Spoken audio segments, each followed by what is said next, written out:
Hello everyone, welcome to another video. In today's video I have got here a Ryobi Power inflator, and I'm just going to show you guys how to use it.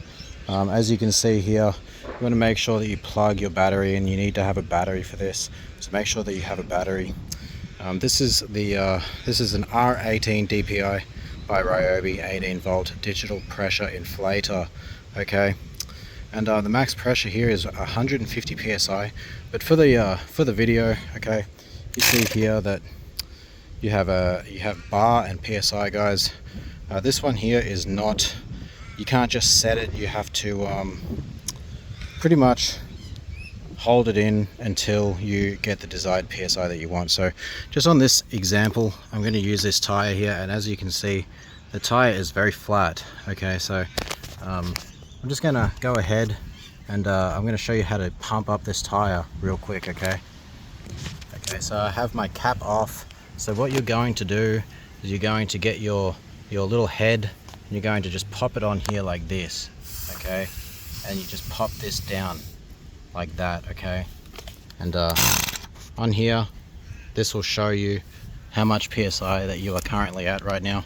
So we're just going to go ahead and pump this up real quick. So I'm going to do this to 40 psi. So you can see how it's pumping it up.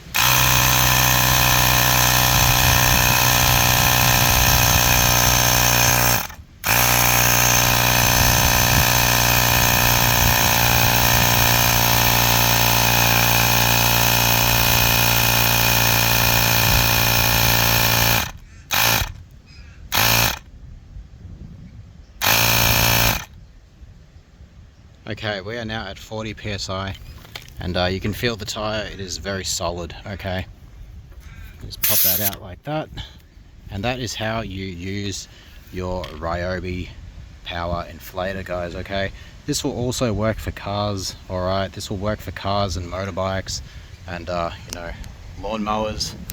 This will work for everything. Okay, and like I said, it has a maximum pressure of 150 psi or 10.34 bars. Okay, so yeah, anyways, thanks for watching, and I'll see you guys in another video. All right, peace out.